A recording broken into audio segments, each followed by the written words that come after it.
Happy New Year, everyone. Welcome back. I'm excited to be back. I'm ready for Juve. Dash, you ready for this? Hold on. I just lost my headset. Darn it. What? Seriously? That was our intro. Technical difficulties for the new year. Horrible. All right. Well, is what it is. Welcome back, everyone. It has been a while. I can't even hear. Oh man, I gotta mute him. That's embarrassing. Dash. Oh man. Okay. Well, let's kick it off anyways. Well, we'll sort him out when he's good to sort out. It's okay. The first minute or so, people are just rolling in anyways. If you're watching this on the replay, just skip ahead. Dash is figuring out his life. It's all good. So welcome everyone that are here. Man, tomorrow we're 18 hours away from kickoff. 18 and a half, something like that. I'm excited anyways. Dude, the World Cup soccer, football. Sorry. I said I was going to say football more often. I already screwed that up too. The new year, the New Year resolutions, not a good start. But that being said, he's gone. He's gone, guys. All right. Well, you chime in. You guys let us know how your New Year was. Just man, if you've been following, if you guys took a break, if this is your first time back as well, or you've been following along with some of the other guys, but I'm currently going solo. Dash, I'll figure it out. All right, let's jump into it then. I'll just go over just some of the musings, the news that's been going on the past couple of days here. Okay, I think I'm good. I don't know what just happened, but StreamYard was like, no, we're not going to let you work today. And I'm like, all right, great talk. Not today, Dash, not today. Yeah, I see how it is, StreamYard. I mean, I get it. New year, new you. Whatever updates you guys, whatever it did when we were gone for like a week and a half. I get it. Yeah, you leave her for a couple days and she gets all, her panties in a knot. But yeah. Anyways, you got a healthy hat on. Yeah, you doing some I know. some concrete smashing or something there? What's going on? Oh yeah, I'm doing a ton of smashing. Oh, nice. Healthies. Those are I guess what, pneumatic tools, oversized pneumatic tools. It's all about the blowing. Yeah. The blowing and the hammering. Oh man. So I was just gonna get rid of some of this news as you were stumbling along here, so let's just get it out of the way anyways. Things like Milik likely to become permanent for 7+2. I think that's exciting at that kind of cost. Yeah, I don't think that's a bad deal at all for, you're looking for a striker that doesn't have to play every single game, that comes in, just gets a goal or two every now and then in the clutch, or a change of pace striker. I'm all for it. And I don't see he wants to be here. Yeah. So 9 mil, decent. So yeah, we'll roll with that. I'll take it if it happens. Not so sure is Mr. Paredes over there. He's looking more like a no. Even though he did just win the World Cup, I don't know if it shouldn't have any bearing. So some of the things I was seeing on the internet over the past couple of days is everybody's losing their mind about Di Maria and Paredes and like the club being too soft on them, et cetera, et cetera. In my head, I'm like, I don't really care.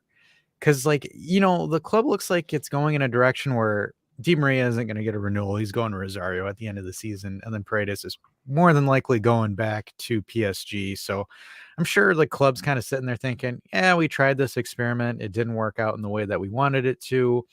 So it is kind of what it is, because they had everybody back besides Pogba and those two. So it's I don't understand the uproar for it.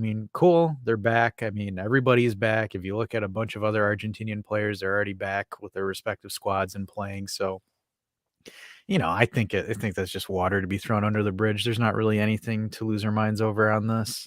I think it's just something we can just bury. All right, let's bury it. Screw it. Moving on. Apparently, if we talk about Paredes too much, we might get some comments afterwards. I know. Someone might come after us and be like, "Para who?" Yeah. No, it's all fun. It's fun.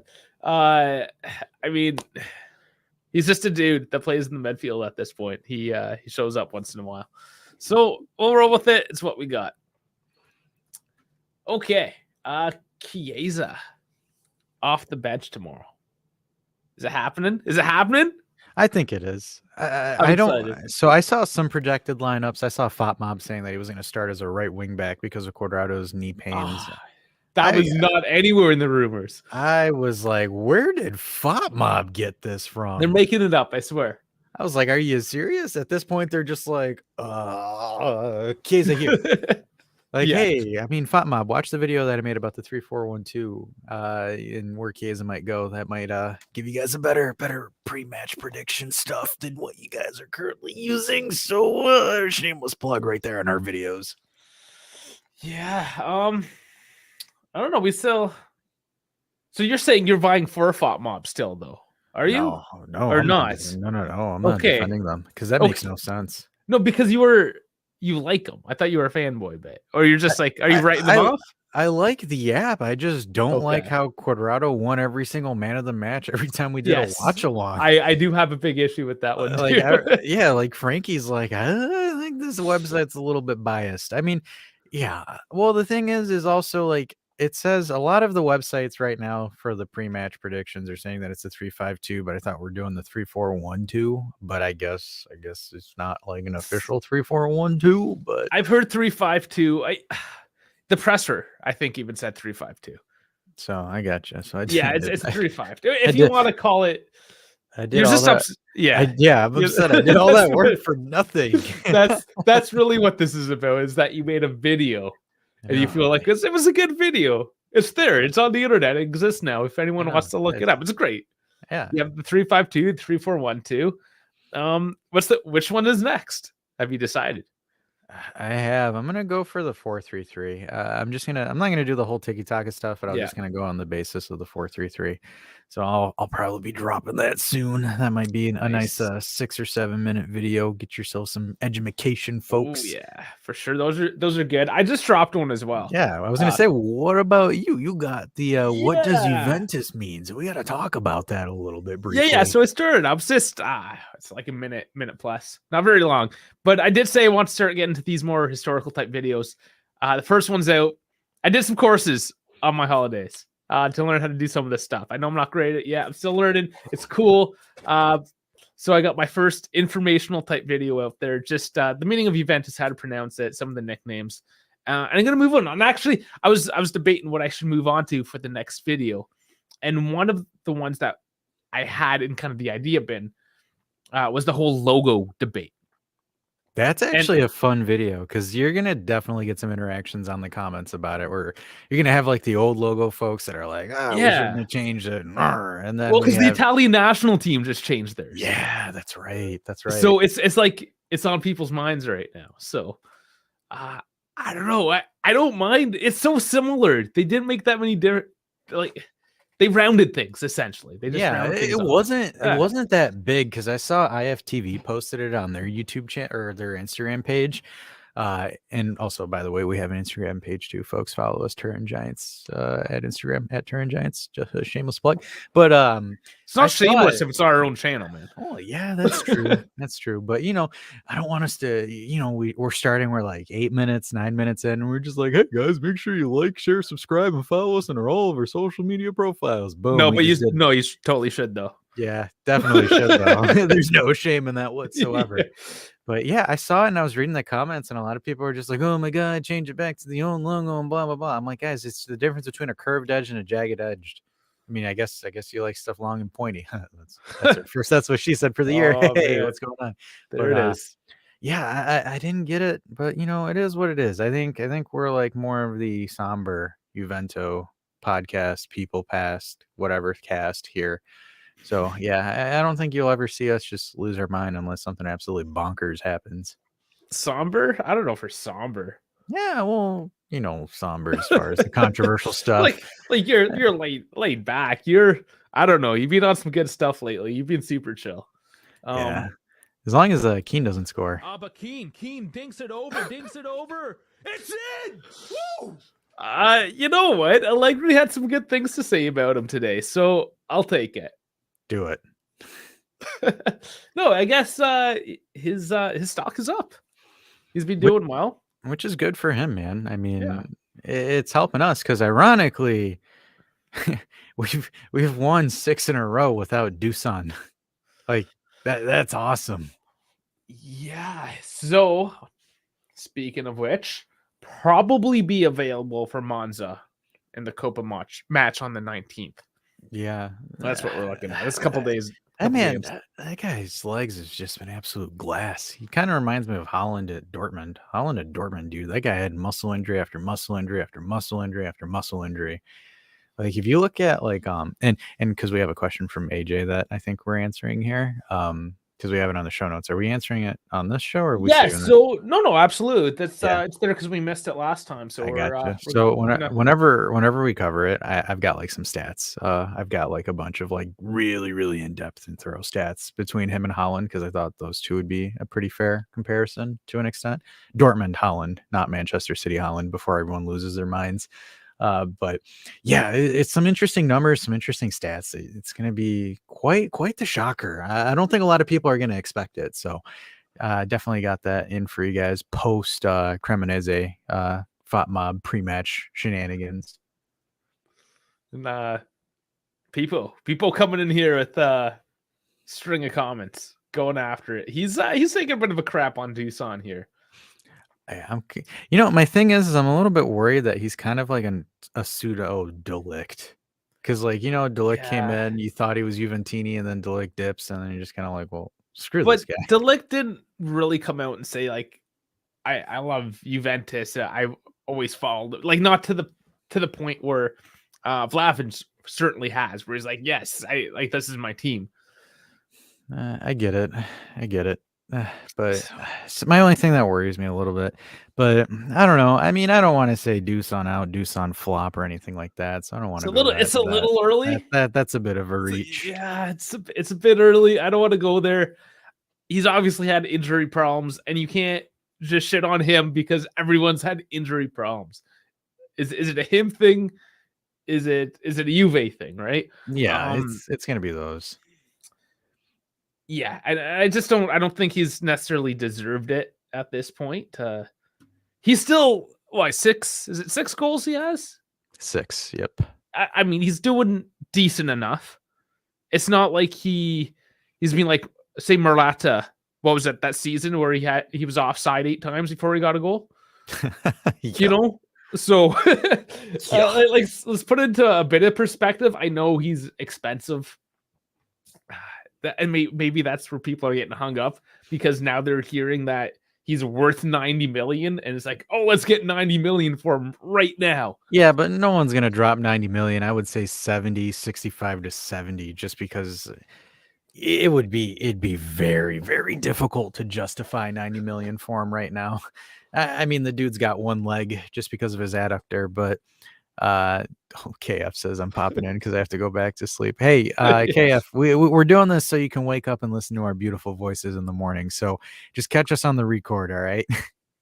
But it would be difficult because the thing is like the club doesn't help with the comments that they've made where they're like, his contract's kind of meh, and we're not a big fan of it. And then now everyone's like, oh, are we gonna sell him?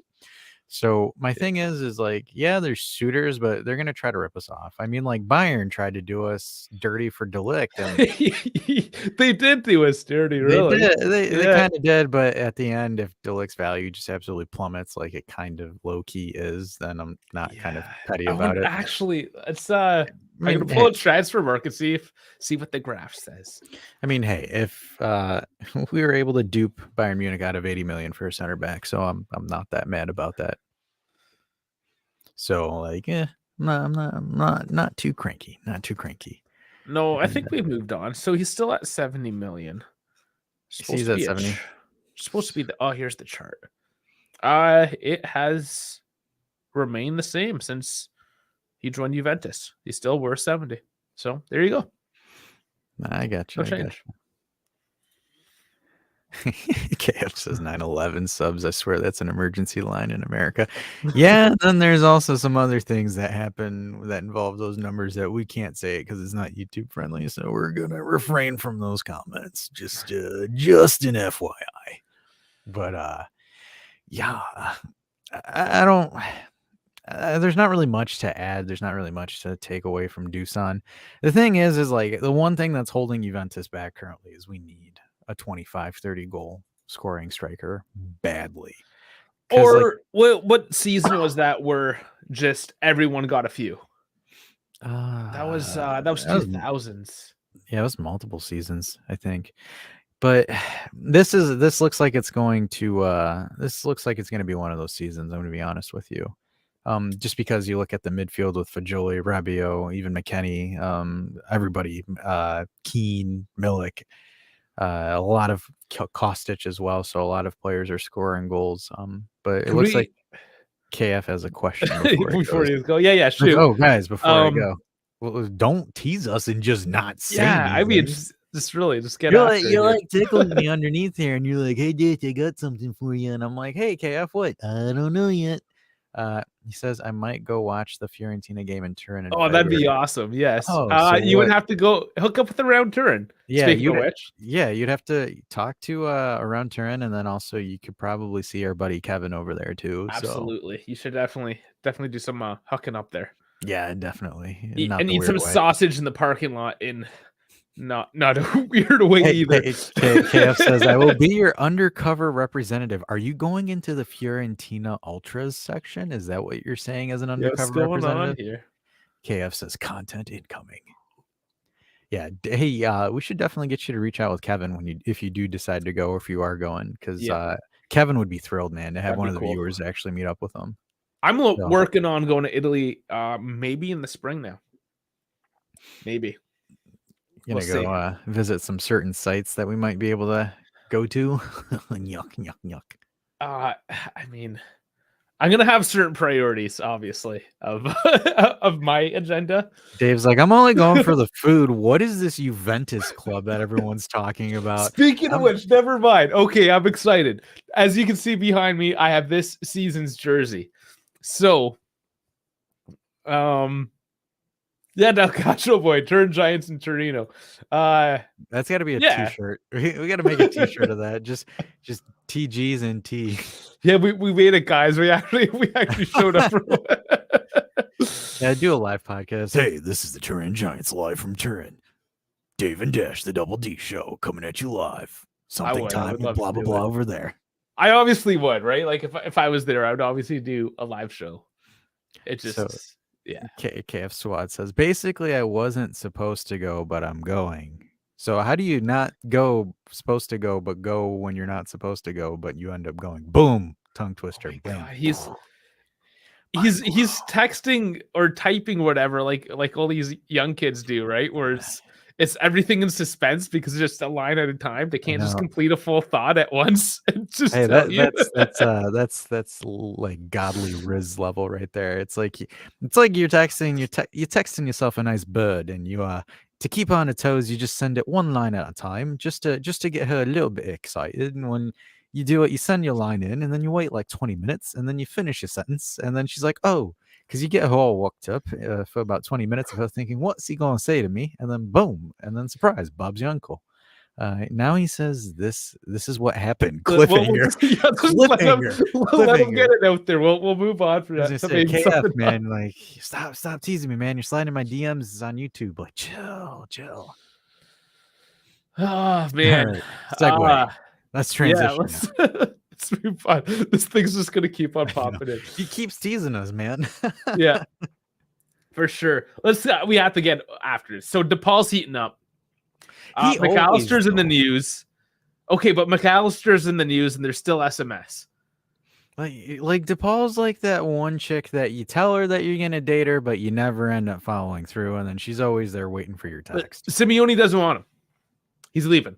Yeah, so it literally is. I mean, apparently everyone at Atletico hates him, but really, like it's actually the fans jeer him every time he touches the ball. I don't know what he did. Like whose wife did he hook up with that pissed everyone off that bad? Jeez, he's technically a World Cup champion. Yeah, well, so is Paulo Dybala. I mean, he did. As he said, he Bernadeschi his way. And I love Bernadeschi for it. So Yeah, well done. I mean, we said that on the podcast. I remember Farhad was like, really, really? And I was like, hey, Manny Bernadeschi'd it. But hey, uh, shoot. So the thing is like, without a certain somebody moving, McAllister and DePaul won't even happen. And that is our buddy Weston Big Chipotle McKinney. Mac. Yeah, and this is wild right now. So I have tracked within the past, let's say within 48 hours, a value for this gentleman anywhere between 18 million and 40 million. And apparently there's at least 3 teams in the Premier League that want him. And he's already declined Bournemouth, was it? Yeah, because he didn't want Bournemouth because he didn't think that the project was ample enough for them as a club. Which I get it. I mean, it's like you're going to a really, really mediocre mid-table team, but again, it's what you give and what you play. But the thing is like, I don't know. I'm a little bit disappointed in McKennie because I thought he could be something pretty decent. But he is decent, but he's the money right now. That's the one that you can move and make the money. And we do have, and this is what Allegri's been saying as well, and we've been saying as fans, Moretti, we got Fagioli, Sule, all these kids are coming up now. Yeah, give them the space. And hey, Antonio Conte, you wanna buy him for 40 million? Yeah, like here, just we got you. More money. Just send him over to Tottenham. But yeah, I mean, it's disappointing because he's an American and it's like, yeah, America. But hey, it is what it is. Because right now the dude lost his starting gig to Fagioli, and Fagioli beat him for the starting gig. And I'm pretty sure when Ravello comes back, Ravello's gonna beat him. My only thing is I'm a little bit concerned with our hype in McAllister. Like, I don't understand the post World Cup player hype because none of them pan out. Like all of them fizzle. Like Rabiot did after how many years has it been? 4. So I mean, technically, eventually, yeah. Like I don't know, man. Even like let's talk Rabiot. We got to talk. What's a Turin Giants episode without Rabiot? I mean, our picture that we share in our stream. Okay, so hold on. Yes, it is. Actually, I should still have it up. So you should have the article. Okay. I'll get the article. You get the picture up. All right. So funny thing, guys, is so you guys remember the picture that we always post of Rabiot and his mom, this sucker right here. So apparently a journalist watches the stream and they've decided to use it as their cover photo right there. Juve FC. It's slided. It's slided around. It's slid around. What is going on? Is that? I told you, man. Streamer. Oh, there. Sorry, like it was just select. There it is. Yeah, so they're using the image that we use as a joke, and it's there. I think it's funny. I think it's funny. Hilarious. It's funny. Yes, I find it funny. Like I think that person watches the stream and they're just like, hey, these guys use this photo shoot. Let me use it. Why not? So it's, yeah, guys. We've become Turin Giants has gone mainstream. Everybody, we're almost famous. We're almost famous, guys. It's gonna be a matter of time before I can go in public and people say what the instead of the funny thing is I'll talk about this and everyone's like, hey man, what do you do? What's your YouTube thing? I've heard you've been doing a YouTube. I'm like, oh yeah, it's about it's called the Turin Giants. The Turin Giants? No, Turin. Turin. I immediately just say Turin, like the city in Italy. Like just to get it out. Well, and then it's like I'm like, yeah, it's a soccer show / podcast where we talk about Juventus. What the hell is a Juventus? I'm like, oh, come on, man. Like you asked, and now I'm giving you the answer. Now you're asking me more questions that you don't even understand. And it's like, yeah, it's funny. But, speaking of videos that I need to do, and honestly, I don't know why I forgot to mention it in this last one, talking about nicknames, but Turin Giants. It was always I knew Turin Giants forever, essentially, right? This the brand itself has been around since 2013. Farhad's been running it with the podcast. But then I started reading these books and started reading more and more of the history, and that is just the name that has been continuously used as well. It is one of those nicknames, and it's not like officially documented per se on like if you go to Wikipedia, there's a list of nicknames. Turin Giants isn't one of them, but in literature, as in like those $2, for instance, both say turn giants in multiple times. So maybe it's worth a bit more of an explanation as well, more of a deep dive. Because there's some comments too. There's some good suggestions in the comments. So, anyways, all I'm saying, Turtle giants. turtle giants. Yes, there's always ideas. There's ideas, guys, for videos. I'm making video on it. Is that a poop joke? Turtles? I don't know. That's a poopy joke. He hit turtles. Or it could be the candy. Yeah, it could be that too. I'd rather go with candy. I think that's fair. All right, let's go with candy. Anyways, let's move along. So Rabio made his appearance, which is awesome. So you're not on the McAllister hype train per se. No, I just, the thing is like, even what is it, Enzo Fernandez, like that guy 120 million, and the dude just came in for like 10. Like, I got him on my FIFA team for super cheap. Well, and then it's same thing with what's his face, Emi Martinez from Aston Villa, their goalkeeper. Apparently, Unai Emery is like, yeah, you're kind of a bum. I don't like you because of the stuff that you do, and they've apparently been shipping him out. Like air humping the Golden Glove, which I kind of thought that Croatia's goalkeeper or even Tech should have gotten that. I think Tech was more decisive than Emmy, but whatever, recency bias. And low-key, I'm kind of a Juventus fan, so I have my own biases on that one. But yeah, I don't know. I mean, McAllister, 40 million. He plays at Brighton. He's a De Zerbi player. I don't know how he would factor in at Juventus, but apparently Allegri wants him. And I like him. We have that. If the coach wants the guy, the coach gets the guy. I mean, if it works, it works. If it doesn't, you just have Paredes part 2. I mean, if we can get 40 for McKennie. If we get 40 for I mean, if you could. Yeah, if we could get 40 for McKennie. I mean, hey, Chelsea, why don't you buy McKennie for 40 and give us Pulisic? But yeah, there you go. Yeah, but the thing is like I don't know, man. Whenever there's a player that has a great World Cup or an international tournament, I'm kind of just like, because like, what is it? Real Madrid dropped 100 million for James Rodriguez, and the guy never really did anything or amounted to anything. And it's like, McAllister, World Cup winning teams, like any player from the winners, if they're not already at a big club and they get signed to a big club, it's just I don't know. I mean, like, I'm a little bit questionable. And then my thing is people are saying Enzo's is good, man. The next team that he takes will stick with him for 21 years. I'm sure, but for 120 million, that's $110 million price jump in less than 6 months. Like, this guy, that's for you to have that big of a price jump, you need to have like Modric, Mbappe level production. Ooh. If you're doing that. Going at it. NES Tecmo, he's grounding us again. We need a right back. Yes. I mean, we are here wasting our time on midfielders, it seems, when really and here's the name I keep on hearing, if that's the case. Fresnada. Yeah. Fresnada, that's right. There it is. I watched some highlight reels of them today. A lot of them were on a training ground. I mean, they were nice moves, but they were a lot of the time on training grounds. So,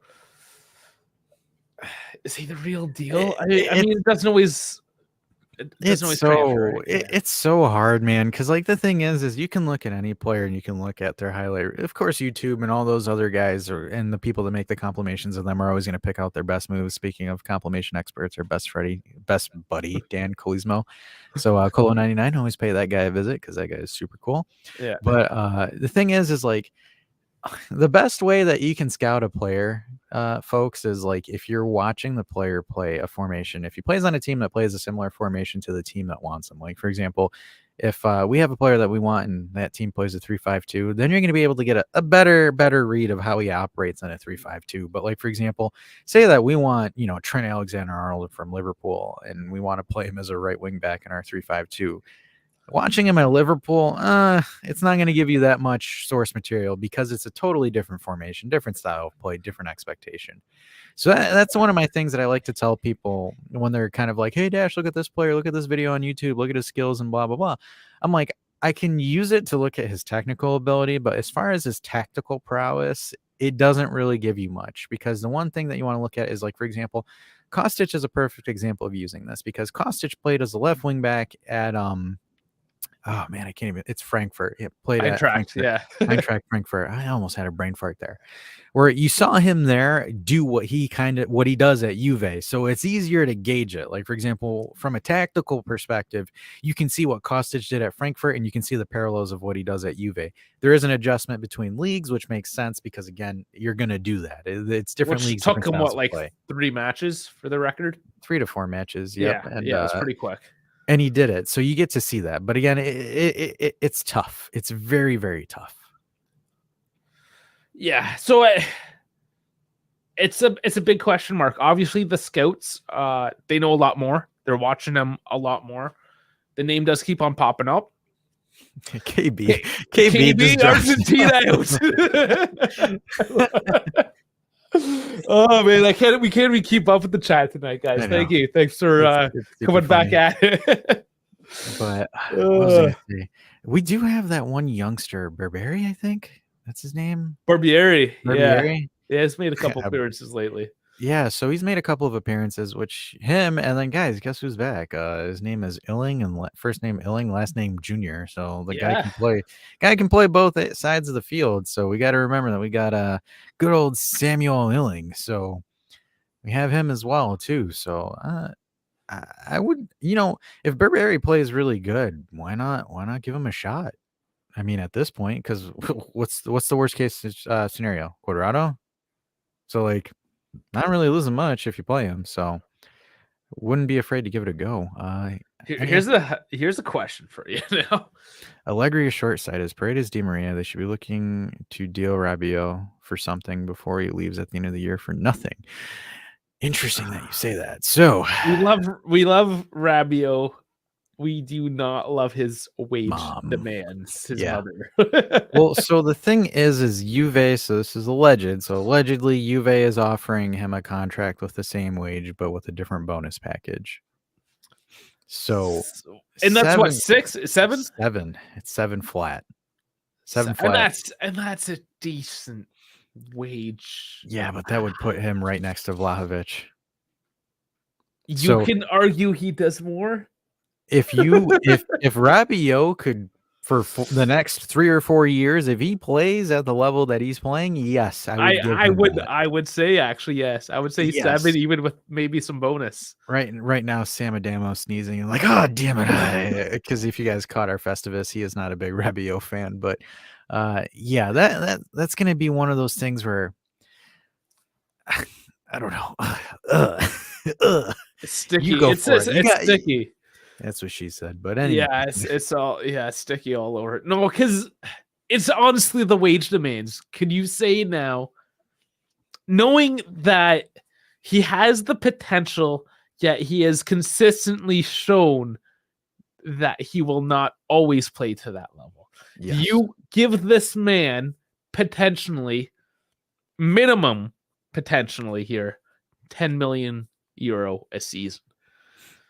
No. And that's a very hard sell, knowing the direction our club is trying to go, knowing that we got all these youngsters that we're just like hyping up here, that we just keep on throwing their names out there. Fajoli, Moretti, Rovella.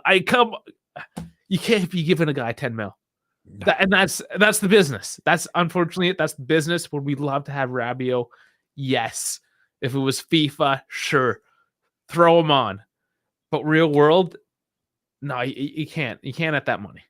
Yeah, and the thing is, I'd be surprised unless a club desperately needs him, they'll sign him in January. But for more than likely, I mean, he's out the door for free. So it's, yeah, I don't know. The thing is, for him, it's just I'm looking at the wage bill, and then it's like we're giving him Dusan Vlahovic money, and everyone's kind of a little bit sketchy on whether or not Vlahovic is worth that money right now. So doing it, because the thing is our buddy Adam Digby quoted it best: contract year Rabiot. Because the thing is he and it was funny because he's like, we should just be quoting him quoting you. Well, it was funny because he was like this. He's like, hey, can we sign him to 1-year deals just from here on out, and that'll work. But let's be honest here, guys. A team like Brighton can drop 10 million easily. Newcastle, all those squads can easily drop his mom's And wage that's the thing. demands. If Brighton can drop 10 million, like, what are we doing? What are we doing, guys? Like, let Brighton have Rabiot for 10 million a year. I know. Well, so the thing, KB's comment makes this interesting. So he says, I say we move from Rabiot. He obviously doesn't care about the club. The only reason that he had a great first half was to clinch a spot in the France team, which makes sense. So I'm kind of curious to see if he falls off or not. So I'm very curious to see that. But apparently he really likes Allegri. So he will do anything for our Allegri. So I'm curious whether or not he keeps it going, whether he doesn't, because I know one player that's definitely going to fall off, and it's Di Maria, because he's already got an ankle contusion, so he's out, so he's done. Not even a day. What does that mean? Like, what did he do? He got essentially a contusions when you clack your ankle against something. It's just so. Is this an excuse? I feel like it's like, okay, he's like promised him another couple days, so let's just call it a contusion. Hey, no, Salt Bay accidentally knocked the World Cup trophy out of his hands trying to grab it, and it fell on his ankle. Boom, got a contusion. He's still talking about this guy? Got it because of Salt Bay. I saw an opportunity and I just dabbled it in. Salt Bay seems like one of these guys that like invested early on in this Mastodon platform. Is he on Mastodon? I don't know. He's like the food restaurateur version of a pyramid scheme. Yeah, that's why he'd be on Mastodon with like. Yeah. I've never been there. I'm just assuming that it's nuts. The guy's like he's so corny, man. He literally is kind of like a cornball, because like I remember seeing the video of him, like apparently some guy was in a car filming him jog, and I was just like, really? Like seriously? But whatever. And then Pipo says Di Maria is another flop like Pogba and Dybala. I wouldn't say Pogba's a flop just yet. Let's give Pogba give Pogba a fair shot. Let's be real. Like, come on, let's be objective with this one. Yeah, we knew what we're getting with him, and it's only for a year. It was a Band-Aid solution. Sometimes that Band-Aid gets a little moist and comes off early. You know, it doesn't really do its job. Honestly, to be honest with you guys, like Di Maria was literally there until Chiesa came back. So Chiesa was technically back. So I honestly could give two craps about what happens to Di Maria and how he gets factored in, because let's be real here, because that's honestly why we signed Di Maria, an experienced winger that can play on the wings and can create chances. It's literally Chiesa's role. And then now with Kostic coming in, it's going to be Chiesa and Kostic on the edges, so there's not really going to be that gets me going, that ooh. But it's come on, let's be real here. He was signed in for depth. He's going to be a veteran depth that's going to develop the young guys. And they've even said it on interviews recently, where they're looking at Di Maria more of that advisor, that mentorship role. So again, you got Kostic, Chiesa, Illing Jr., and potentially Barberi if he ends up panning out as well. And then also, you guys remember, you have Deschilino. He will be back soon. So we do have that. Can we do a bit of shout out here too? Sorry, I've been meaning to. That Calcio boy, he's been working hard. He's got his own YouTube channel as well.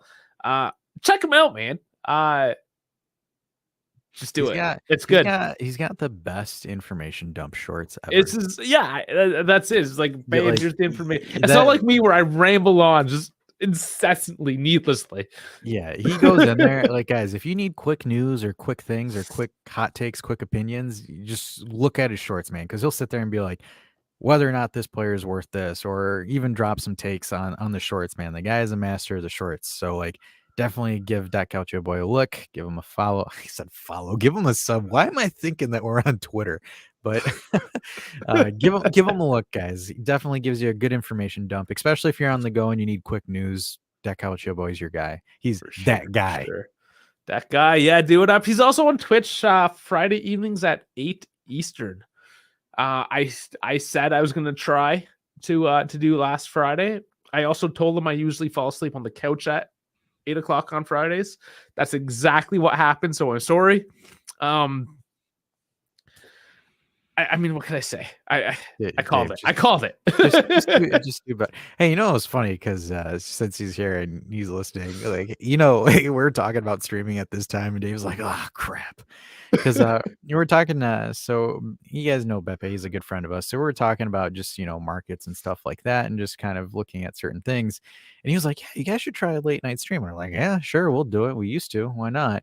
So, and then I was messing with Dave. I'm like, Dave, can you stay awake until then? And he's like, I'm not that old, man. Like, chill. And I'm like, all right, well, we'll try it. 8 o'clock. Let's do it.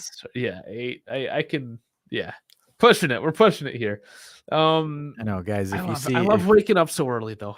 Yeah, if you see Dave kind of nodding off, that's time for us to hit the music and then just disappear because he's just gonna sit there midstream just. It's okay. I can keep it going. The lights, they're shining in my eyes. So bright. What time's tomorrow's game? That's 12:30 Eastern. Yep. That's 11:30 for UKB, I believe. Yep, and then 6:30 European time for all of our European friends that listen to us when they wake up tomorrow morning, because they're gonna get the Turin Giants notification when they wake up. So Oscar and all you guys. So he's up at 5, but he can stay up past 11. I can if I had to. He's just built different. Yeah, I don't like doing it, but I don't know. I'm son. That's the thing. I'm weird in the wintertime, especially because the days are super long right now. I'll just sleep. I get so much sleep done in the winter. Summer, especially when I lived out in Edmonton and it wouldn't get dark till like 11, 12 o'clock some nights. It's like you just stay up. It's like the sun's up, I'm up. And you'd get like 4 hours of sleep a night because the sun was up at 4 again. But you were never tired because it was so sunny. It was amazing. So I roll with the sun. I'm a sun kid. What could I say? I just realized something. So we were talking about young developing wingers, and I didn't mention Sule at all. I totally forgot to mention Sule. So again, Di Maria's there to train Sule. I mean, simple as that. Here at Edmonton, that's right. Yeah, there are a couple of Edmontonians, I believe, amongst the crowd. Yeah, we had that one guy that was in that what? Fort McMurray. Yeah, we had Fort McMurray, which is awesome. Out west, it's great out there. Love it. I was supposed to go back. Never happened. Dave just doesn't like the cold, guys. No, you know what? I was gonna say you don't like the cold, even though you live in Canada. I don't mind it. Honestly, it's beautiful out there because you literally have 2 seasons. There's the cold season where you just layer and wear a bunch of stuff, and then there's the warm season where you just wear shorts. Done. It's easy. There's no wet season. There's no like moist and cold season. There's none of this nonsense. It's either freaking cold or it's beautiful. Done. Get it over with. So KB wants to know why you get up so early. The world's not awake and y'all just there. Hey man, exactly. That's the point. That's the reason. That's literally it right then and there. Like it's like because like for example, there's times where I train at 6 a.m. just because I don't like having too much people in the gym, especially now during the New Year's where everyone's kind of in that New Year, new me phase. Like, let me go to the gym and like do super crazy corny thruster squats and all this other stuff. So yeah, right now going out in the morning is probably the best bet because everyone that makes that I'm gonna wake up early New Year's resolution does it for the first day and then is like, nah, that ain't for me, chief. Yeah, no, I honestly do love it because there's nobody to bother me. I can literally do whatever I want. Yeah, you guys know Dave goes jogging in his birthday suit, right? just naked. But no, that's one of the things, especially when it does get bright in the summer super early and you take the dogs out. You catch that like 5 a.m. sunrise with the dogs. It's amazing. There's nobody out there. You don't have some people like, no, what? And it's also super dope in the summertime, guys. Like you got to understand, man, waking up like at daybreak at sunbreast. I said sunbreast. Sunrise at sunrise. I don't know why I'm thinking about sun and titties. That's just weird. But at sunrise, like it's super nice, super chill, super crisp, and it's just like it's like the Teletubbies where you see the face when the sun comes up. I don't know. I'm trying to make a joke here, but I just can't. So I'm just gonna run this bit into the ground and just let it die. So Sarthak here, he says he's in shorts throughout the whole year, and if you're in Edmonton, are you the shorts guy? Because there's always one crazy bugger that's out there. It's like minus 20 something. He's built and he's in shorts. And he's just like, what is it, cocaine or like what's going on? It's like cocaine. No, it's that sweet Edmonton maple syrup. You know what? There's not that many trees out there. So You say no. what's outside of the Edmonton Oilers, like what's and I'm sure he could answer this, but like Calgary Flames.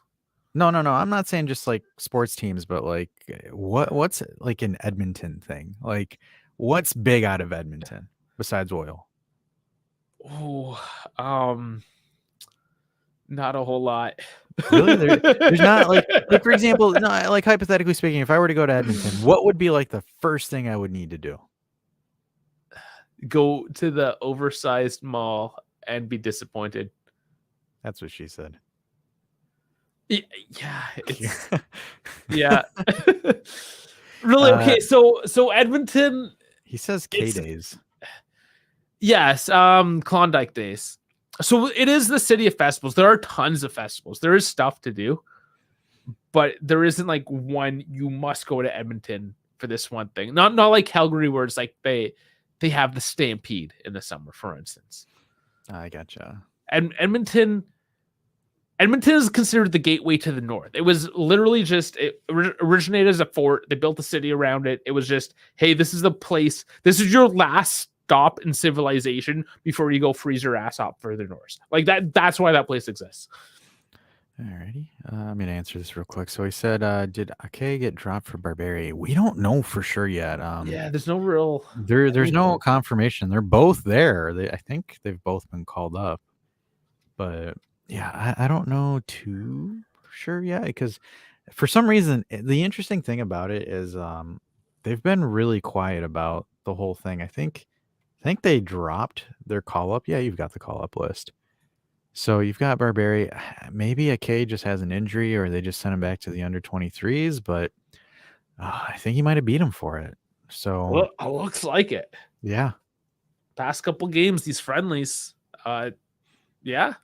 Yeah. So that Calcio boy chimes in saying that I think Agresti said Ake was playing with the next gen. Yeah, makes sense. Yes, so that's right. He did say yeah, that. So they probably swapped out Ake for Barbieri because Barbieri played really well for those friendlies. Speaking of youngsters, Sule trained with the starting 11 today as well. So yeah, that could be a good sign for Sule.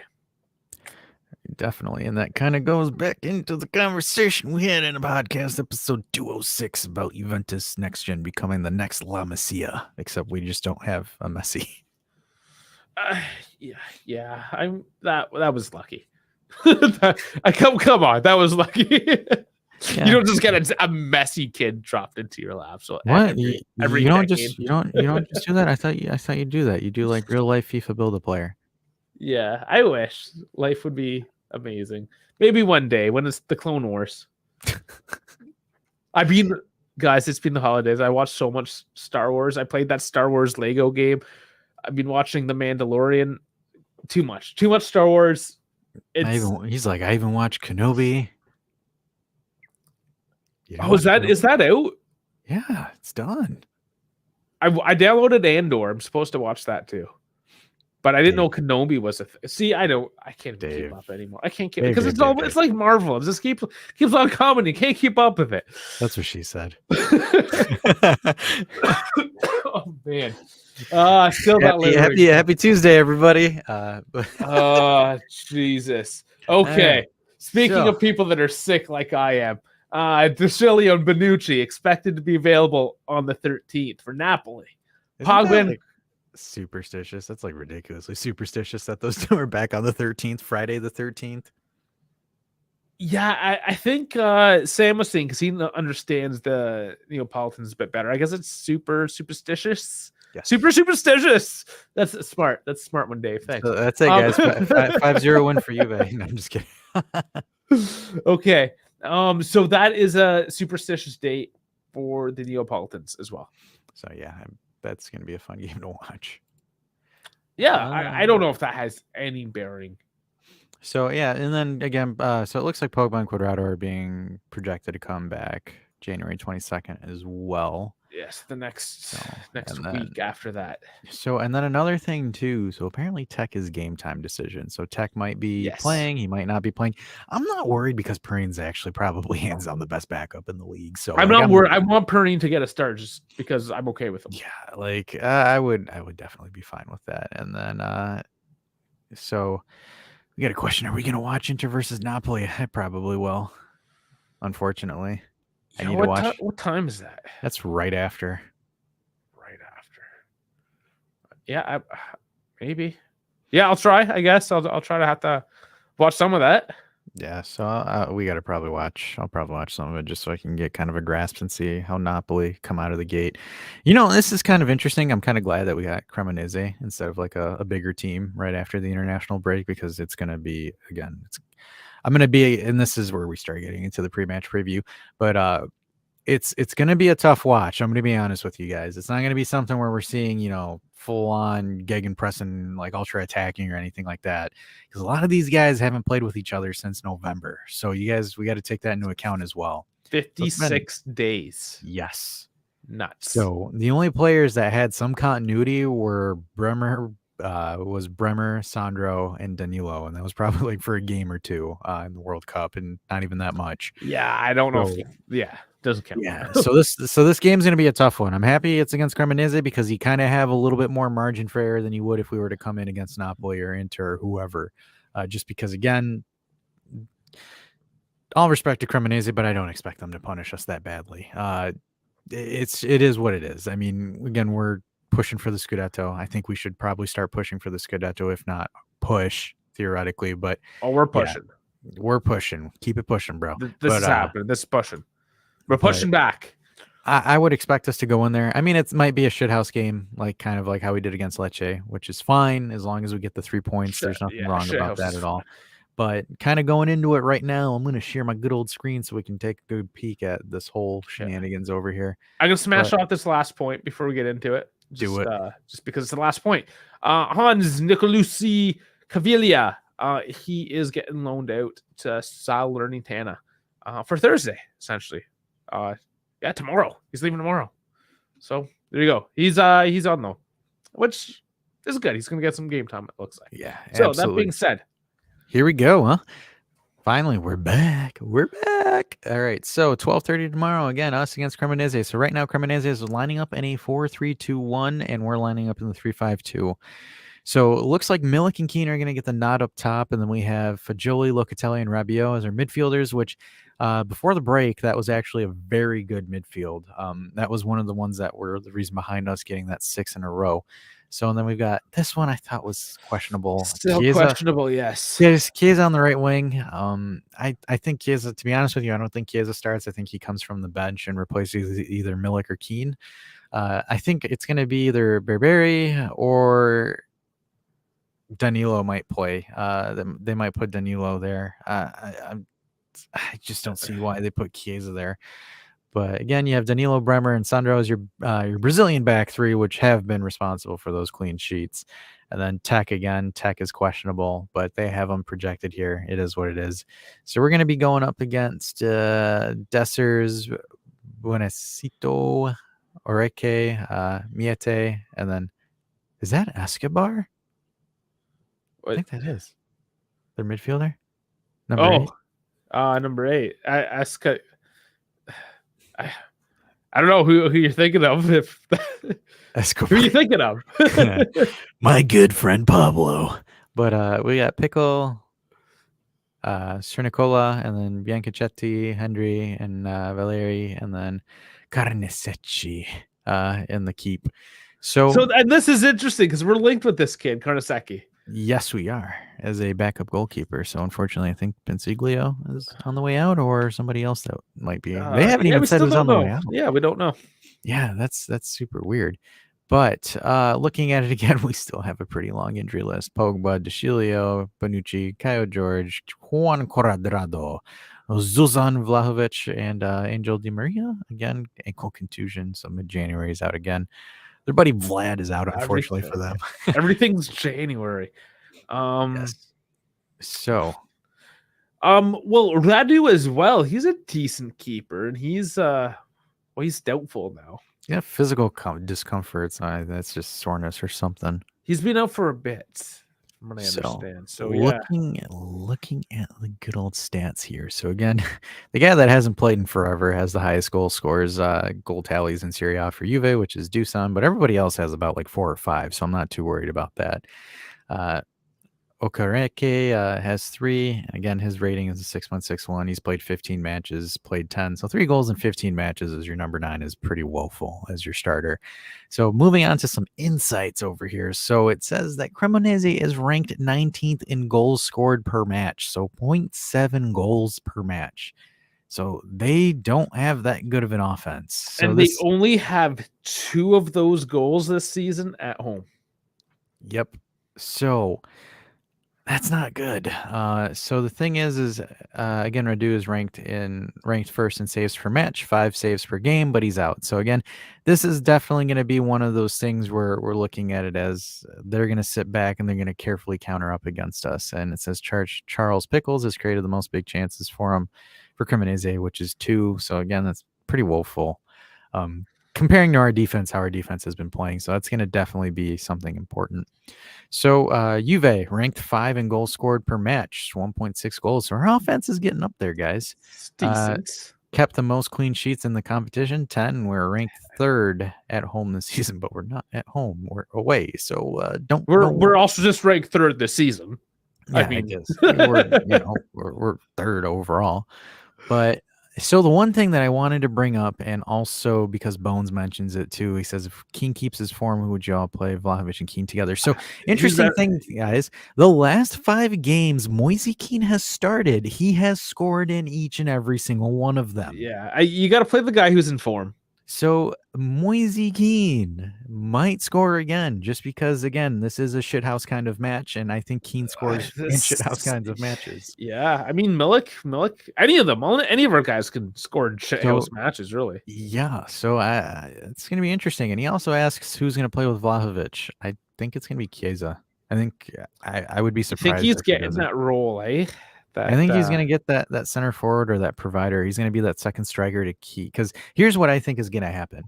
I think that Vlahovic is going to be the number 9 where you direct the balls to Vlahovic and then he essentially does a 1-2 with Chiesa and they kind of work together in tandem. That's what I think. And that's also kind of what the 3-4 1-2 does essentially. I think Chiesa is going to be essentially a provider for Vlahovic, and Vlahovic is going to be essentially the pace setter for Chiesa. So it's going to be one of those 2 things that happens between the 2. I think Keane and Milik are just going to be alternates and they're going to be rotational pieces. But again, for your more important matches, I would not be surprised to see Vlahovic and Chiesa play together, because I just don't see Chiesa as a right wing back. And well, he was playing that in Fiorentina, I believe. Yeah, but the thing is you hurt Chiesa, especially with the injury that he had. Having him run as a wingback, I suppose that is true. Yeah, if you keep him central up top. Yeah, you keep him central. You keep his motions a little bit more limited, where he's not moving around and running around as much. He'll get himself back into form. But yeah, and having Chiesa off the bench is not bad at all. I think that's a really good thing too. And then NES Tecmo follows up with, we need a left back, left mid too. A laugh back. I'll take a laugh back. I'd rather see Chiesa healthy next to Milik, and Keane is better as a sub to use for speed to tire defenses. I do like that. So I kind of want to follow up on what he says, and to be honest with you, I think Keane and Milik should be interchangeable with each other, because I think you play which one is on form. Because like for example, that's the beauty of Keane and Milik right now, is like they're not your 30 goals a season, but they combine together to score 30 goals. Because like Milik started off the season scoring in every single match, and then he kind of sat off a little bit, and then Keane started scoring in every single match. And then again, if Keane kind of goes into a rut, then you have Milik that starts piling it in. The only one that you need to be really really critical of or really focus in on is Dusan scoring consistently. But Keane and Milik streaking is actually good, essentially, because that helps you out a lot, because one will streak while the other one provides and vice versa. So that's a good thing to have. Not too bad at all. I mean, a lot of our issues are starting to rectify themselves. It's healthiness too, which, I mean, again, you see the list, not completely healthy, but at least up top. It is. It is. And the thing is so Allegri has high expectations for the second half of the season. So if you guys heard it or caught it or whatever, he said, again, top 4 to get into the top 4, which it's kind of weird because we're already in the top 4. So I guess I think he means secure it or challenge for the title. He didn't want to say win the title. I think he just said be in the mix and then play in finals. So that means the Europa League final, the Coppa Italia final. I think those are the 2 finals that he's talking about. So that's fair. That's a fair expectation. I think that's a similar expectation to what we've had and what we've wanted. So, hey, all for it. If that happens, I would be happy with it. So, and then I kind of want to pull up this table and talk a little bit if we're looking at it from a retrospect. So, if I pull up Cremonese here, so in 15 matches, they've only scored an 11 and they've conceded 26. And all those points are off ties as well. Yes. They have not won a single game. Oh, man, I hope I didn't jinx this, but because we said that about Monza. But well, that was something else. Yeah, that was a weird fruit case for sure. But definitely looking at it from an 11-26 perspective to us, where we're at 24-7. So I would expect us to get goals, but I do expect Cremonese to sit back and hold 10 to 11 players back. From what I saw, and I know highlights, there unfortunately teams like Cremonese try to find good material. There isn't tons out there other than just like the standard highlight reels. That being said, their defense is leaky. They fail to mark their man on basically every occasion, it seems. It's like playing FIFA on easy, where like the defender kind of like takes a second to think what he's doing to give you that heads up, that like fake, oh, I'm really bad, you're just gonna blow past me. Like that's Cremonese, it seems. Yeah, so their only win, and this was a friendly from a team whose image won't load. Oh yeah, it was like a 4th division. Yeah, it was. I don't even know who they. Desenzano. Let's see. Yeah, 404. That's their win. That is who their win is from. But yeah, so again, not really much to worry about. I mean, even with Torino, this was a friendly 0-0 against Torino. Not really much. It's a town on Lake Garda. They don't have any. They don't have any stats on this, which is interesting. So is this Serie A round 15? This is their last game. They're down the road from Bergamo. So, oh, that's interesting. They're literally like a little cottage town. I gotcha. So their last Serie A game was a 2-0 draw against 2-0 loss against Empoli here. So again, it looks like Empoli, they scored in the beginning of the second half and just kind of cruised it and got another one. So if I'm looking at, I kind of want to look at the stats here and see what they did. So interesting enough, it said Cremonese had 20 shots, but again, anything shot at the target can be justified as a shot. They throw a lot from outside the box. Yes. Well, they had the shot. Yeah, they showed the. So there it is right there. So the shot graphic is right there. So they do have a lot of these where, okay, so this one's skied. That one is skied over. That one is skied over as well. They will literally throw anything towards the net, even if it's absolute junk. They're just going to throw it towards which is respectable, especially if you don't have a lot of technicality. Yep. So even here, guys, like you can see on the graphic here, just kind of how their shots are going in the direction that they go in. So either it's blocked or not really anything going to it. So there's a couple of shots on target. I think they only had 2 shots on target that they didn't convert on. But again, and that's against Empoli, and Empoli is also very leaky as well. So yeah, if we look at this, so one thing I've noticed too, they're on the right side heavy. A lot of those shots. Yes. Whoever the right winger is, which one is it? Could we go up? Does it say? Yeah, for sure. So their right winger is Cernicola. O'Kirky and Cernicola. Yeah, and O'Kirky, that guy too. Him specifically, he gets a lot of crosses. I think it's from Semicola. But a lot of basically everything seems to be coming in off their right side, whether it's crossing in or it's this O'Kirky. I mean, he jumps. He throws headers at her. Yeah. So that's their threat, is it seems that area.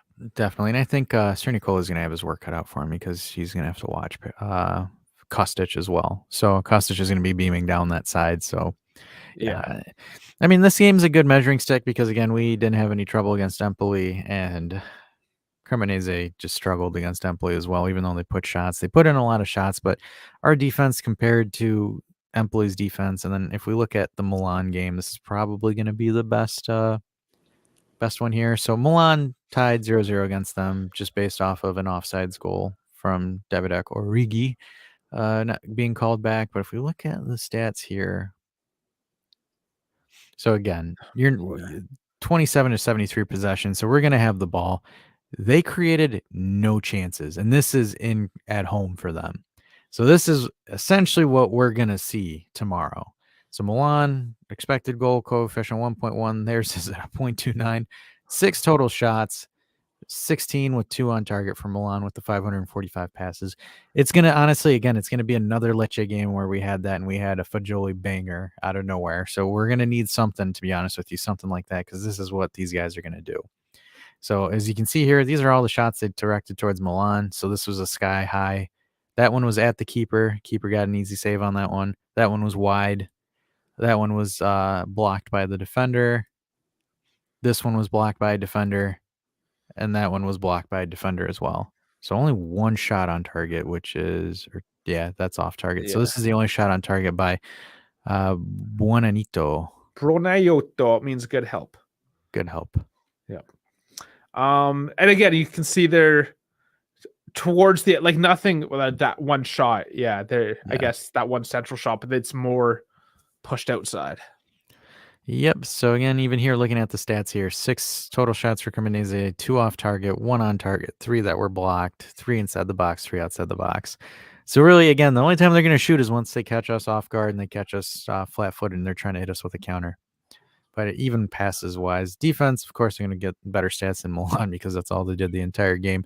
Passes-wise, 231 to 633. And Milan's not a possession-based team, guys. Milan's a quick counter-attacking team. So this is essentially Cremonese. The way that they play is the anti-Milan in a sense, just because they play the complete opposite of how Milan play. So I'm kind of curious to see how we react to it. Are we going to kind of go at it the same thing? I wonder if Allegri prepped the team ready, watch the Milan game as well. So, yeah, this is going to be a game where I expect us to win.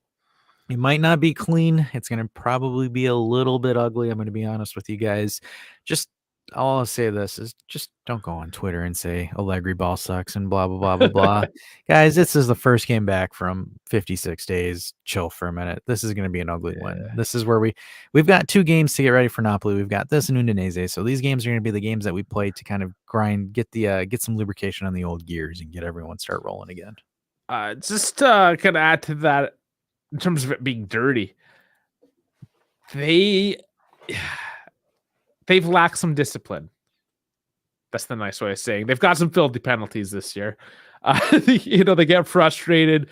They lose their man. They might slide in there. So I wouldn't be surprised if we get some of that shithousery as well.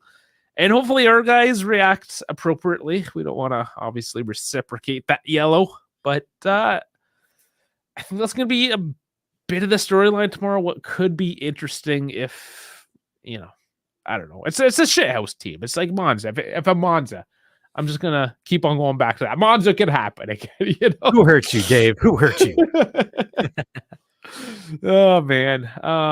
Who was that ref? Which one was it? That's the guy that hurt me. Which one wasn't on that one? I don't remember. I don't want to remember that. It's fine. It's fine. Let's move on. It's one of those matches we just kind of let die in the women night. So I think that's pretty much it from the pregame stuff. I think we had some questions from the last podcast that we didn't get a chance to answer. That we have one left. Yeah, from KB. We can hit that one up and kill it there. Yeah, kill it on an answer or question. I guess we would kill it on the answer because we would have. Man, I'm dumb sometimes. All right, here we go. As I click off of it, KB asking the World Cup's moving to the 48 team from the 32. What do we think of it? The 48 team format, and is that going on with the Swiss format as well? I don't think so. Or is it just going to be more pools? I think it might just be more pools. I don't know for sure, to be honest with you. I'm not too sure. I know that they're expanding it, but I really don't care Honestly, to be honest with you, I get it, and it's like it should be a premier competition, but like some of the teams that are in the World Cup shouldn't even be in the World Cup. Like I'm not gonna be, I'm gonna be Costa Rica, honest with you. Yeah. So like you're gonna Qatar. see, so you're gonna see teams, guys. Like I'm gonna be honest with you, you're gonna see teams, especially now with this new update, where you're gonna see teams get smoked 5-6 nothing. It's like the Women's World Cup. It's like the United States or Canada versus Trinidad and Tobago, where you drop 13 on them because they don't even know the concept of a women's team. They're just told to put one together.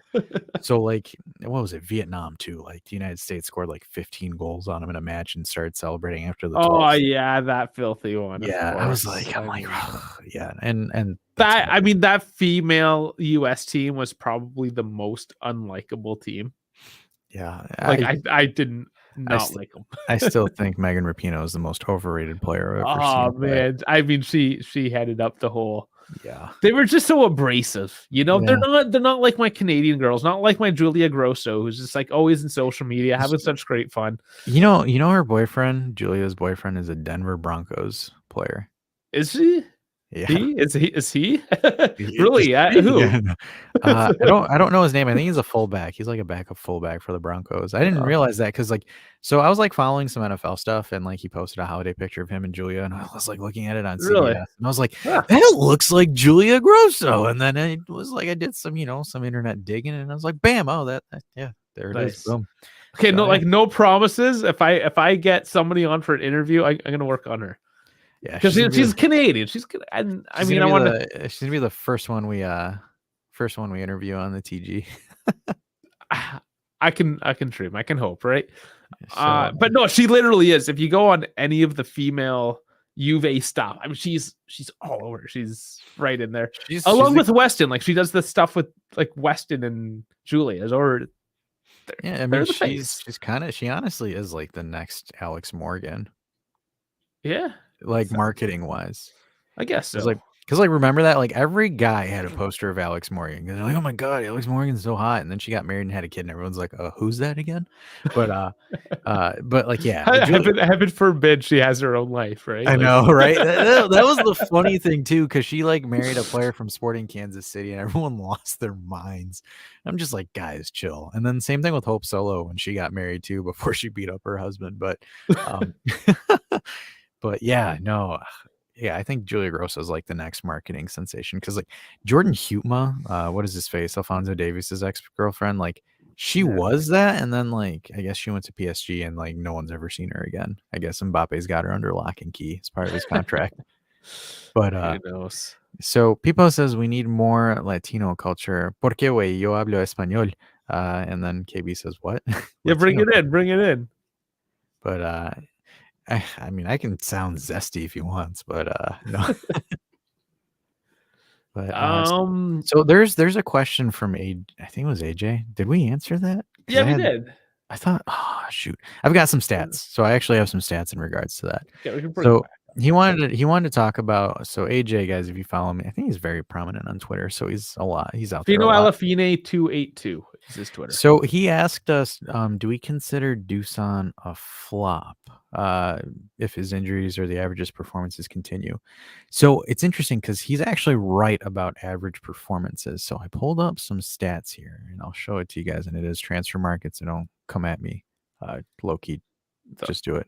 But anyways, so sharing this here. So this is Dusan's page. So the one thing I wanted to look at is not at his time at Juventus, but his time at Fiorentina. So at Fiorentina, 108 games, 49 goals scored. So roughly about a goal every 2 games is his stats for Fiorentina. That's a team catering to a system. That's why I'm using this as my reference point, because I don't want people to say, well, you're using Juventus stats and Juventus can't pass to him because of Allegri ball. Meh. So that's what I'm using there. So bitter. So I wanted to compare him to, before everyone harpoons me, Erling Haaland, but not his Manchester City stats, his Dortmund stats, and his Salzburg stats. So if you look at it here, so Haaland, 89 matches played, 86 goals a game. So he's scoring roughly about a goal a game. Same thing if you look at his Red Bull Salzburg stats, roughly about the same. So it balances out. Again, I'm not using Manchester City because, again, that team's a cheat code. So his stats are really, really good. And essentially him and Vlahovic play the same position. So we're paying, and I mean, you look at his value and compare it to Dusan's, it's like twice the amount. So 80 to 170. But again, Dusan was technically put on that tier of player. I mean, when we signed him, his projections, everyone's saying that he's, again, supposed to be that guy. And unfortunately, doesn't look like it is, because Holland went from Salzburg and absolutely ripped it up at Dortmund. Dusan came from us from Fiorentina.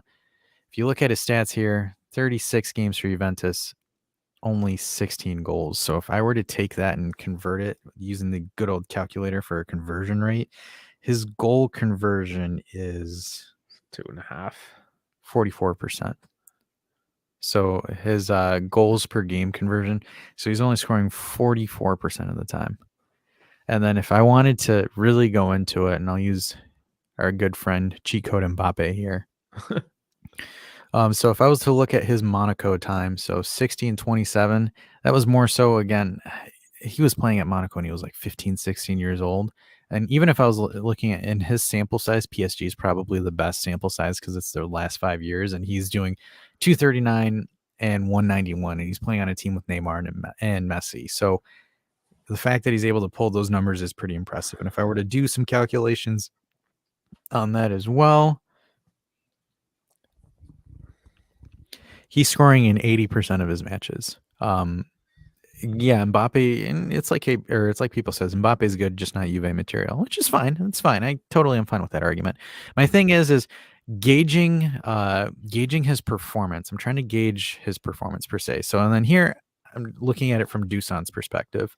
But the thing is as well, like everybody's comparing him to Robert Lewandowski.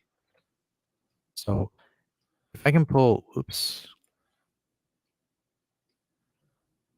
So if I were to pull up Lewandowski stats, and this is when he was young at Dortmund, I'm not going to pull his Barcelona and his Bayern Munich stats. So the one thing I wanted to also take a peek at here as well is, so looking at Borussia Dortmund, so 187 games and he scored 103. So look at that conversion rate. So he scored 55%. So he's at 55% conversion rate. At Lech Poznan, that's where kind of like essentially where Vlahovic is at Fiorentina, roughly around a 50% conversion rate.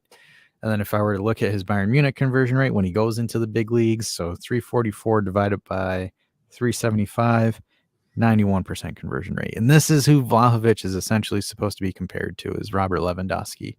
So trajectory-wise, they're kind of similar with Dortmund and Fiorentina, but he took that big step when he went to Bayern Munich. And we're kind of waiting on Dusan to take that step. I'm not saying that he's trash or he's a bad player and Dusan's terrible, he's a flop or anything like that.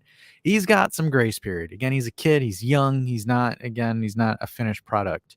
But we paid finished product money for him, so he kind of needs to get himself into gear really, really quickly. Because the thing is it's only a matter of time before the fans' patience runs out, and I can tell that the fan base is jaded right now. 50% are for him, 50% are against him.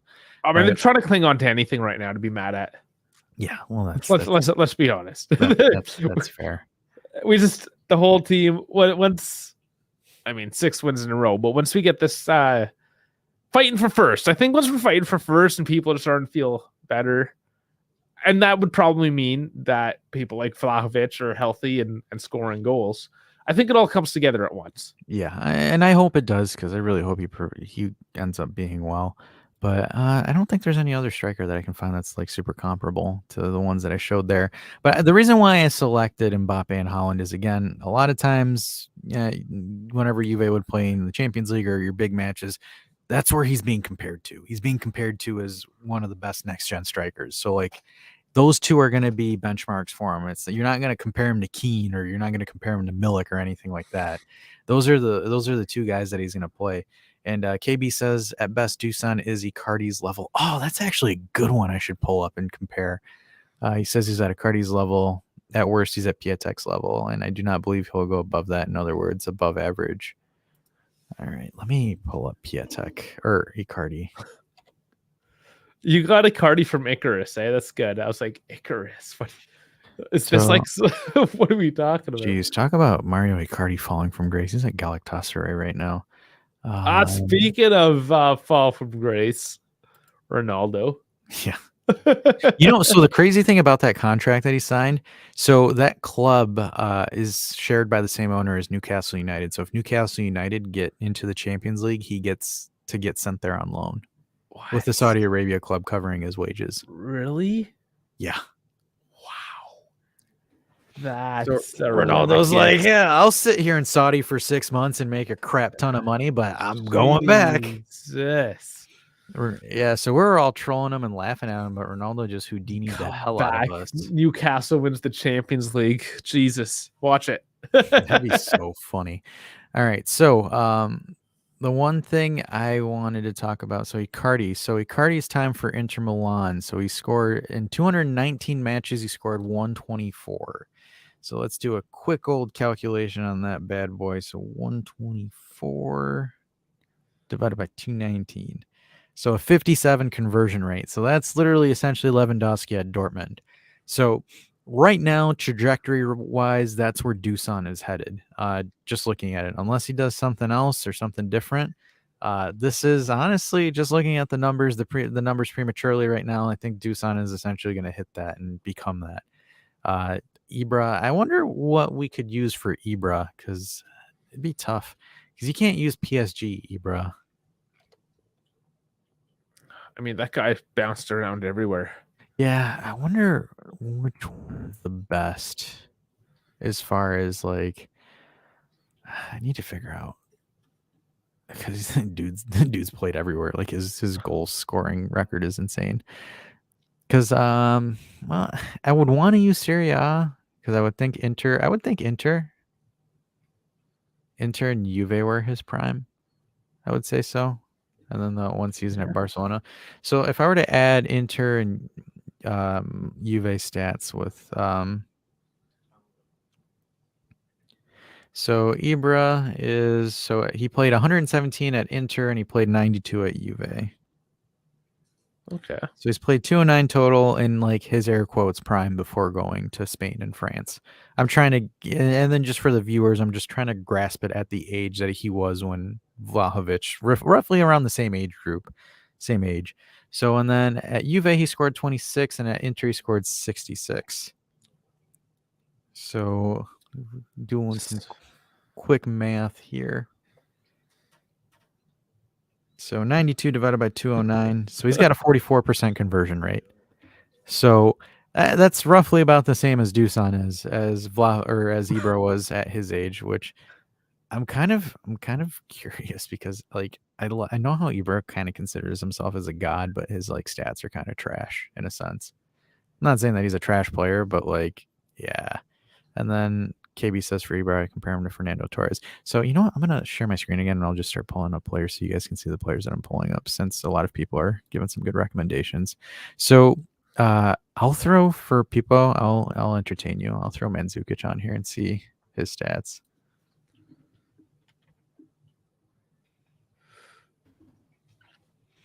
So, Mario Mandzukic retired. So, looking at him, let's pull his stats up real quick. So I'm going to assume his best stats were at Bundesliga before he came to Juve. Because again, folks, I'm trying to use Mandzukic at like 21, 22 years old. So I'm going to assume, yeah, so it's Wolfsburg and Bayern Munich. Those were his younger days, his glory days per se. So he has scored 20 goals at Wolfsburg and he scored 48 at Bayern Munich. So in about 148 matches, let's see his goal conversion rate. So we do 68 divided by 148. So he's at 45. So Mandzukic at that time is essentially roughly around the same where Vlahovic is currently at. So similar-esque statistic-wise. And then I believe somebody said Fernando Torres. Yeah, Torres is so getting thrown about there. Yeah, let me throw in. Hopefully it's not like picky on the E. Fernando Torres. So this is going to be Liverpool Torres that I'm going to probably use as a comparison. So going down here, so Liverpool Torres, so 142, and he scored 81. I think we can all come to an agreement that's the Torres that we're going to use. So we do that, divide it by the 142, so 57%. So Torres had a 57% conversion rate as well. His conversion rate at Chelsea was a lot worse, so it was roughly about like 30%. But I would say Liverpool Torres is prime Torres. So yeah, so it's interesting. So Vlahovic is in the Torres, the Lewandowski, the Mandzukic, the Ibrahimovic tier. I don't think, as of right now, statistic-wise, because, like, for example, who was the gold standard when Ibra and all those guys were at their best, at the peak of their powers? Messi and Ronaldo. And then maybe Van Nistelrooy and Berbatov, because that's like the mid-2000s. But if we're talking about the 2010s to the 2020s, Messi and Ronaldo, and then right now it's Haaland and Mbappe, I think Vlahovic is probably a tier below, I would say. I would say probably a Zlatan tier. I would say Zlatan tier. There you go. Yeah, I'm about to trigger him. He watches our video and like kicks the hell out of me. But who said it? One of these guys said it. Like, I don't want to say he's average. I don't want to say he's world class. I would say he's above average currently. Yeah. Again, anything can change. Anything can change. Like, for example, Morata, in theory, Morata's average. He's an average striker, average number 9 striker. Where it's like, I think Dusan's a little bit of an upgrade. My only thing is, if this pans out how it does, we've paid 90 million for an above average striker. That's what concerns me a little bit money wise, and I think that's where the club's a little bit like, shoot. That's my only concern. But you know, it's early. There's injuries. There's certain things there. So yeah, there's a bit of time. Give them a little bit more. Yeah. So I would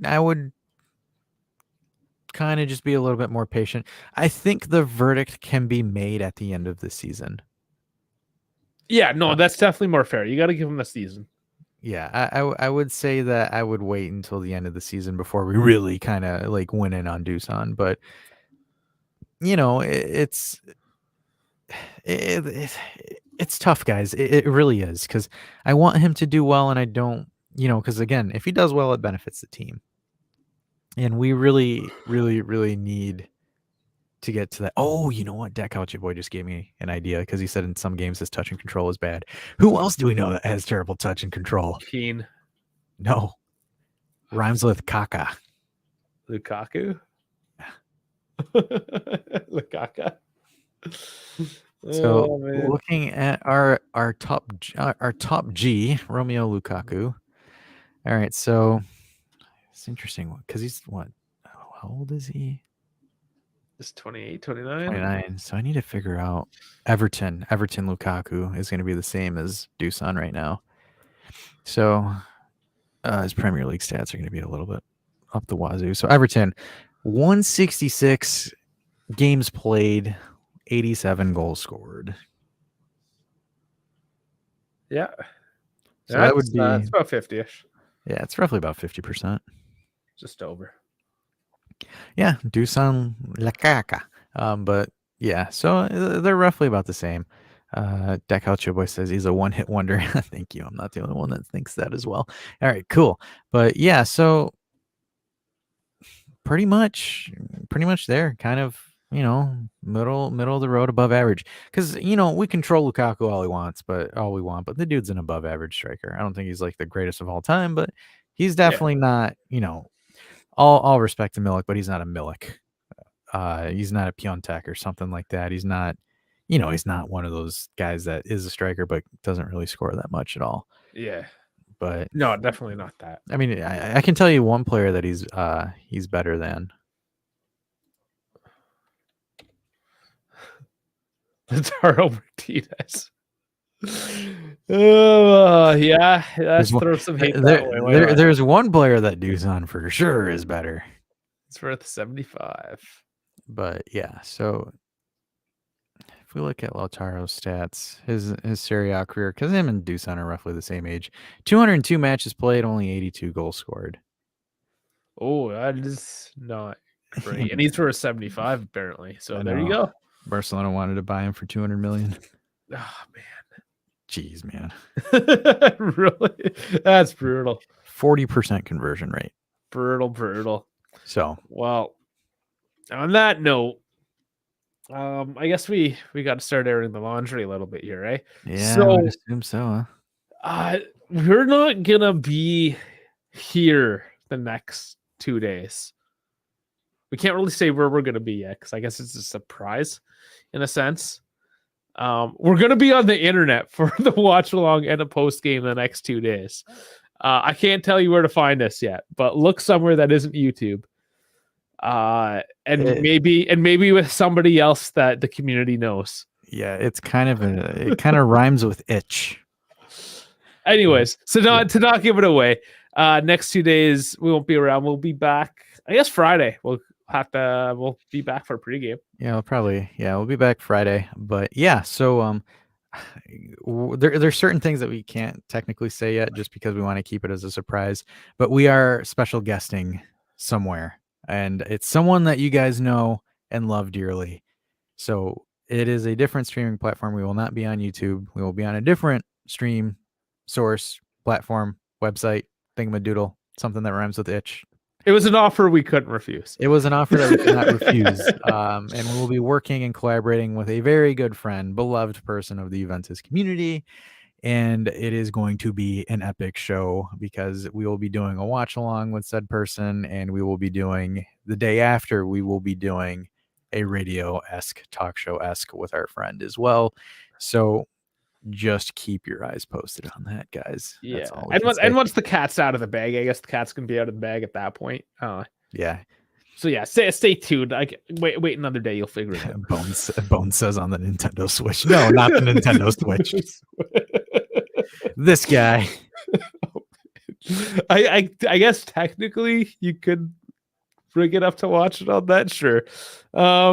KB figured it out, of course. I don't know what he's talking about. I do actually have to cough. The stupidly. I know. I didn't even mute it that time. I swear I'll kick it one of these days. Okay. That being said, we're gonna do the like and subscribe thing.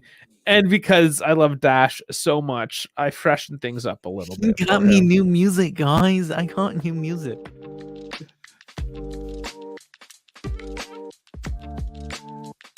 Alrighty, everybody. Thanks for tuning in to our first episode of 2023. New year, new me. Just kidding. That stuff is corny as hell, but same old TG, good old TG. We're here giving you guys the Cremonese post game. Again, check us out tomorrow on, you know where KB said it. Read the comments. You didn't hear it from me. Plausible deniability. But anyways, guys, thanks for watching the show. Give us a like. Give us a good old subscribe. And I'm going to hand it off to my buddy Dave here for the good old sign off. Yeah. Thank you all. Thank you, everyone. Can't wait to catch you all. Whether it's on the platform that is not to be named tomorrow and the next day, or on Friday back here on YouTube. Can't wait to be chilling with you guys. Love you all. Have a good night.